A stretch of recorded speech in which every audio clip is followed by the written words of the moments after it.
Insights ಹಾಗೂ ಸ್ವಾಭಿಮಾನಿ ಬಳಗದ ವತಿಯಿಂದ ಹಮ್ಮಿಕೊಂಡಿದ್ದ ಪ್ರತಿಭಾ ಪ್ರೇರಣೋತ್ಸವದಲ್ಲಿ ಎಸ್ಎಸ್ಎಲ್ಸಿ ಹಾಗೂ ಪಿಯುಸಿ ಪರೀಕ್ಷೆಯಲ್ಲಿ 85ಕ್ಕಿಂತ ಹೆಚ್ಚು ಅಂಕ ಪಡೆದ ವಿದ್ಯಾರ್ಥಿಗಳನ್ನು ಸನ್ಮಾನಿಸಿ ಗೌರವಿಸಲಾಯಿತು. ಹೊನ್ನಾಳಿ ಪಟ್ಟಣದ ಹಿರೇಕಲ್ ಮಠದಲ್ಲಿ ನಡೆದ ಕಾರ್ಯಕ್ರಮದಲ್ಲಿ ಇನ್ಸೈಟ್ಸ್ ಹಾಗೂ ಸ್ವಾಭಿಮಾನಿ ಬಳಗದ ಸಂಸ್ಥಾಪಕ ರಾಜ್ಯಾಧ್ಯಕ್ಷ ಜಿಬಿ ವಿನಯ್ ಕುಮಾರ್ ಅವಳಿ ತಾಲೂಕಿನ ನೂರಾರು ಸಾಧಕ ವಿದ್ಯಾರ್ಥಿಗಳಿಗೆ ಅಭಿನಂದನೆ ಸಲ್ಲಿಸಿದರು. ನಂತರ ಮಾತನಾಡಿದ ಜಿಬಿ ವಿನಯ್ ಕುಮಾರ್, ದಾವಣಗೆರೆಯಂತೆಯೇ ಹೊನ್ನಾಳಿಯಲ್ಲೂ ಐಎಎಸ್ ಮತ್ತು ಕೆಎಎಸ್ ಕೋಚಿಂಗ್ ಸೆಂಟರ್ ಸ್ಥಾಪಿಸಲಾಗುವುದು.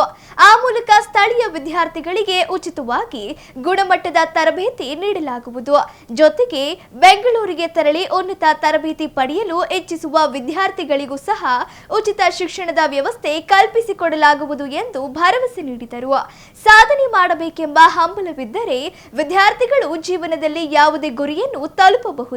ಹೀಗಾಗಿ ಪ್ರತಿಯೊಬ್ಬರು ಮೊದಲು ಶಿಕ್ಷಣದ ಕಡೆಗೆ ಸಂಪೂರ್ಣ ಗಮನ ಹರಿಸಿ ಬದ್ಧತೆಯಿಂದ ಅಧ್ಯಯನ ಮಾಡಬೇಕು ಎಂದು ಕರೆ ನೀಡಿದರು. ದಾವಣಗೆರೆಯಿಂದ ಒಂದು ಬ್ರಾಂಚ್ ಓಪನ್ ಮಾಡಿದ್ದೀವಿ. ಈಗ ಹೊನ್ನಾಳಿನಲ್ಲೂ ಕೂಡ ಒಂದು ಬ್ರಾಂಚ್ ಓಪನ್ ಮಾಡಿ ಸಂಪೂರ್ಣ ಉಚಿತವಾಗಿ, ಯಾವ ಫೀಸ್ ಇಲ್ಲ.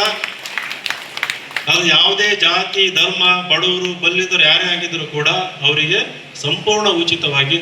ಯಾಕಂದ್ರೆ ನನಗೆ ಆ ಶಕ್ತಿ ಕೊಟ್ಟಿದ್ದಾನೆ ದೇವರು. ಒಂದು ಸಂಸ್ಥೆ ಇದೆ, ಸೊ ನಾವು ಇಲ್ಲೇ ಕೆಲಸ ಮಾಡಬೇಕಂತ ಬಂದಾಗ ಅದನ್ನ ಇಲ್ಲಿ ಸ್ಥಾಪನೆ ಮಾಡಿ ಅದರ ಮೂಲಕ ನಮ್ಮ ಮಕ್ಕಳಿಗೆ ಒಂದು ಒಳ್ಳೆ ದಾರಿ ಕಡೆ ಕರ್ಕೊಂಡು ಹೋಗೋಣ ಅಂತ. ನೀವು ಈ ಅಗಾಧವಾದ ಜ್ಞಾನ ಸಂಪಾದನೆ ಮಾಡಿದ್ರೆ IAS KS ಸಿಲೆಬಸ್ ನೀವು ದಾರಿ ತಪ್ಪೋದಕ್ಕೆ ಚಾನ್ಸೇ ಇಲ್ಲ. ನೀವು ಒಂದು ಗೌರ್ಮೆಂಟ್ ಜಾಬ್ ಗ್ಯಾರಂಟಿ, ನಿಮಗೆ ಒಂದು ಮಿನಿಮಮ್, ಅದು ವಿಲೇಜ್ ಅಕೌಂಟೆಂಟ್ ಆಗಿರ್ಬೋದು, PSI ಆಗಿರ್ಬೋದು, PDO ಆಗಿರ್ಬೋದು, ಒಂದು ಗೌರ್ಮೆಂಟ್ ಜಾಬ್ ಗ್ಯಾರಂಟಿ IAS KSಗೆ ತಯಾರಿ ಮಾಡಿದ್ರು. ನಿಮ್ಮಲ್ಲಿ ಯಾರಾದರೂ ಕೆಲವೊಬ್ರು ಹೊನ್ನಾಳಿಯವರು ಮತ್ತು ನ್ಯಾಮತಿಯವರು ಬೆಂಗಳೂರಿಗೆ ಬಂದು IAS KS ಮಾಡ್ತೀನಿ ಅಂದ್ರೆ ಈ ವೇದಿಕೆ ಮೇಲೆ ಅನೌನ್ಸ್ ಮಾಡ್ತಾ ಇದ್ದೀನಿ, ಸಂಪೂರ್ಣ ಉಚಿತವಾಗಿ ನಿಮಗೆ ₹1 ಫೀಸ್ ತಗೊಳ್ಳಲ್ಲ. ನೀವು ಬರ್ರಿ ಬೆಂಗಳೂರಿಗೆ. ನಿಮ್ಗೆ IAS ಕೋಚಿಂಗ್ ಬೇಕಾ KS ಕೋಚಿಂಗ್ ಬೇಕಾ ಹೇಳ್ರಿ, ನಿಮ್ದು ಅಡ್ರೆಸ್ ಪ್ರೂಫ್ ಕೊಡಿ ಇಲ್ಲಿದ್ದೀರಿ ಅಂತಂದು ನಾವು ನಿಮಗೆ ಬೆಂಗಳೂರಲ್ಲಿ ಫ್ರೀ IAS ಮತ್ತು KS ಕೋಚಿಂಗ್ ಕೊಡ್ತೀವಿ. ನಿಮ್ಮ ಮೈಂಡಲ್ಲಿ ಬರಲಿ, ಡಾಕ್ಟರ್ ಆದರೂ IAS ಆಗ್ಬೋದು, ಎಂಜಿನಿಯರಿಂಗ್ ಮಾಡಿದ್ರು IAS ಆಗ್ಬೋದು. ಆಮೇಲೆ ನಾನು ನ್ಯಾಷನಲ್ ಲಾ ಸ್ಕೂಲ್ ಅಂತ ಹೇಳಿದೆ, ಡಾಕ್ಟರ್ ಇಂಜಿನಿಯರ್ ಆದರೂ ಲಾ ಮಾಡ್ಬೋದು. ಇವತ್ತು ಆ ರೀತಿ ಅವಕಾಶಗಳಿದಾವೆ. ದೊಡ್ಡ ಕನಸ್ಕೊಂಡ್ರಿ, ಇರೋದು ಒಂದೇ ಜೀವನ. ನಾನು 31 ವರ್ಷ ಆದಾಗ ಏನೂ ಇರಲಿಲ್ಲ ನನ್ನ ಹತ್ರ, ಇವೆಲ್ಲ ಕೆಲಸ ಬಿಟ್ಟಿದ್ದೆ. ಇವತ್ತು ನಮ್ಮ ತಂದೆ ಆಶ್ಚರ್ಯ ಪಡ್ತಾರೆ. ಅವ್ರು ಈಗಲೂ ಹೇಳ್ತಾರೆ, ನಾನು ನಂಬಕ್ಕಾಗಲ್ಲ, ನನ್ನ ಮಗ ಇಷ್ಟೊಂದೆಲ್ಲ ಸಂಪಾದನೆ ಮಾಡಿದ್ದಾನೆ ಅಂತಂದು ನಂಬಕ್ಕಾಗಲ್ಲ ಅವರಿಗೆ. ಒಂದು ಮನೆ ಕಟ್ಟೋದಕ್ಕೆ ಪರದಾಡ್ತಾ ಇದ್ರು. ಸುಮಾರು ಒಂದು 20-25 ವರ್ಷ ಸಂಬಳ ಇರಲಿಲ್ಲ. ಮನೆ ಕಟ್ಟಕ್ಕಾಗದೇ ಇರೋ ಇವತ್ತು ಮನೆ ಕಟ್ಕೊಟ್ಟಿದ್ದೀವಿ. ಒಂದಲ್ಲ ಎರಡಲ್ಲ, ದೊಡ್ಡ ಬಂಗ್ಲೆಗಳು, ಕಾರ್ಗಳು, ಅವೆಲ್ಲ ಸೈಡಿಗಿರಲಿ. ಜಮೀನು ಬೇಕಂದ್ರೆ ಅವೆಲ್ಲ ಇದ್ದಾವೆ.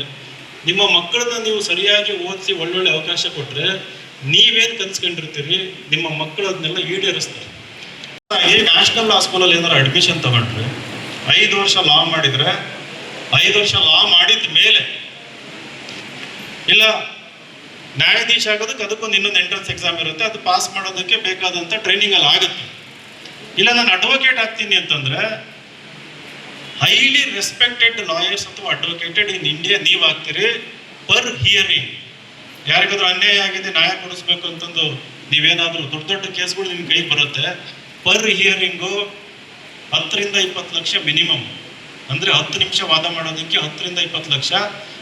ಭಾಳ ಎಕ್ಸ್ಪೀರಿಯನ್ಸ್ಡು ಸೀನಿಯರ್ ಇರೋವಂಥವ್ರು, NLS ಅಲ್ಲೆಲ್ಲ ಓದಿರೋದು, NLU ಅಂತ ಬರುತ್ತೆ, ನ್ಯಾಷನಲ್ ಯೂನಿವರ್ಸಿಟಿ ಮತ್ತು NLS. 1ರಿಂದ 2 ಕೋಟಿ ರೂಪಾಯಿ ಚಾರ್ಜ್ ಮಾಡ್ತಾರೆ ಪರ್ ಇಯರಿಂಗ್. ನೀವು MBBS ಆಗಿ ಅದಾದಮೇಲೆ 3 ವರ್ಷ PG ಮಾಡಿ ಬರೋಷ್ಟೊತ್ತಿಗೆ 30-31 ವರ್ಷ ಆಗುತ್ತೆ. ಅಲ್ಲಿ ತನಕ ಒಂದು 50-60 ಸಾವಿರ ಸಂಬಳ ತಾವು ಬರ್ತಿರ್ತೀರಿ. ಬಟ್ ಇಲ್ಲಿ 23 ವರ್ಷಕ್ಕೆ ಲಾ ಮುಗಿಸಿ ನೀವು ಟ್ರೈನಿಂಗ್ ಶುರು ಮಾಡಿದರೆ ನಿಮಗೆ ಕೋಟಿಗಟ್ಟಲೆ ಪ್ಯಾಕೇಜ್. ಬೇಡ ನಾನು ಅನ್ಯಾಯ ಆದವರಿಗೆ ನ್ಯಾಯ ಒದಗಿಸ್ತೀನಿ ಅಂತಂದರೆ ನ್ಯಾಯಾಧೀಶರಾಗ್ಬೋದು. ಇವತ್ತೇನಾಗಿದೆ, ಅಸಮಾನತೆ ಅನ್ನೋದು ಮೂಲ ಕಾರಣ. ಯಾರು ಉಳ್ಳವರು ಇರ್ತಾರೆ, ಯಾರು ಗೊತ್ತಿರೋರು ಇರ್ತಾರೆ, ಅವರು ಇದನ್ನು ಕಾಪಾಡ್ಕೊಂಡು ಹೋಗ್ತಾರೆ ವ್ಯವಸ್ಥೆ ಒಳಗೆ. ಅದು ವಿಕೇಂದ್ರೀಕರಣ ಆಗೋದಕ್ಕೆ ಬಿಡಲ್ಲ, ಅದು ಇನ್ನೊಬ್ಬರಿಗೆ ಗೊತ್ತಾಗೋದಕ್ಕೆ ಬಿಡಲ್ಲ. ಒಂದು ಆ ವ್ಯವಸ್ಥೆ ಸೃಷ್ಟಿ ಮಾಡ್ಕೊಂಡಿರ್ತಾರೆ. ನೀವು ಹೊನ್ನಾಳಿ ಅವರು ಗ್ರಾಮೀಣ ಭಾಗದ ಮಕ್ಕಳು ನ್ಯಾಯಾಧೀಶರಾದ್ರಿ ಅಂತಂದರೆ ಗ್ರಾಮೀಣ ಭಾಗದ ವಾಸ್ತವ ನಿಮಗೆ ಗೊತ್ತಿರುತ್ತೆ.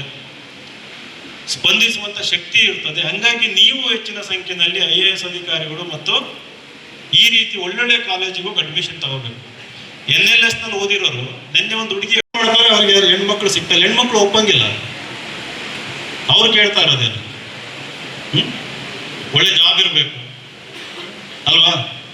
ಸೊ ಎಲ್ಲೂ ಸಲ್ಲದವ BA ಡಿಗ್ರಿ ಅಂತ ಇತ್ತು, ಈಗ ಹಂಗಿಲ್ಲ. IITಗಳು ಎಕನಾಮಿಕ್ಸ್, ಸೈಕಾಲಜಿ ಮತ್ತು ಸೋಷಿಯಾಲಜಿ ಕೋರ್ಸಸ್ನ ಶುರು ಮಾಡ್ತಾ ಇದ್ದವು IITಗಳು. ಬಹಳ ಜನಕ್ಕೆ ಗೊತ್ತಿಲ್ಲ, ಇದು ಪಬ್ಲಿಕ್ ಪಾಲಿಸಿ ಅನ್ನೋ ಒಂದು ಕೋರ್ಸ್ ಬಂದಿದೆ. ನೀವೆಲ್ಲ ಇಂಡಿಯಾದ ಟಾಪ್ ಮೋಸ್ಟ್ ಕಾಲೇಜಲ್ಲಿ CVT ಮೂಲಕ ಈ ಕೋರ್ಸ್ಗಳನ್ನು ಮಾಡಿದರೆ ನಿಮ್ಮನ್ನು ಹುಡ್ಕೊಂಡು ಬರ್ತಾರೆ ದೊಡ್ಡ ದೊಡ್ಡ ಕಂಪ್ನಿಗಳು. ಅವರು ಗೌರ್ಮೆಂಟರ್ ಆಗಿರ್ಬೋದು, IAS ಪಾಸ್ ಮಾಡೋದಕ್ಕೆ ಅಂತ ಕಾಲೇಜ್ ಭಾಳ ಸುಲಭ ಆಗುತ್ತೆ ನಿಮಗೆ. ಯಾಕಂದರೆ ಆ 3-4 ವರ್ಷದಲ್ಲಿ ನಿಮಗೆ ಏನೇನು IAS ಸಿಗಬೇಕು ಎಲ್ಲ ಟ್ರೈನಿಂಗ್ ಸಿಕ್ಬಿಡುತ್ತದೆ. ಅಷ್ಟು ಚೆನ್ನಾಗಿರುತ್ತೆ ಕಾಲೇಜ್. ನಿರ್ಮಲಾ ಸೀತಾರಾಮನ್ ಅಂತ ಹೆಸರು ಕೇಳಿದ್ದೀರಾ? ಶಶಿ ತರೂರ್ ಕೇಳಿದ್ದೀರಾ? ಅರುಣ್ ಜೇಟ್ಲಿ ಅಂತ ಇದ್ರು, ಅರುಣ್ ಜೇಟ್ಲಿ ಅಂತ ಕೇಳಿದಿರಲ್ಲ? ಸುಮಾರು ಕಳೆದ 75 ವರ್ಷದಲ್ಲಿ ನಮ್ಮ ದೇಶದಲ್ಲಿ ಯಾರ್ಯಾರು ಮಂತ್ರಿಗಳಾಗಿದ್ದಾರಲ್ಲ, ದೊಡ್ಡ ದೊಡ್ಡ ಮಂತ್ರಿಗಳು, ಅದರಲ್ಲಿ 50ರಿಂದ 60% ಮಂತ್ರಿಗಳಾಗಿರೋರು ನಾನೇನಾಗಲಿ ಒಂದು 4-5 ಕಾಲೇಜ್ ಹೆಸರು ಹೇಳಿದ್ನಲ್ಲ, ಅಲ್ಲಿ ಡಿಗ್ರಿ ತಗೊಂಡು ಪಾಸ್ ಔಟ್ ಆಗಿರೋಂಥವ್ರು.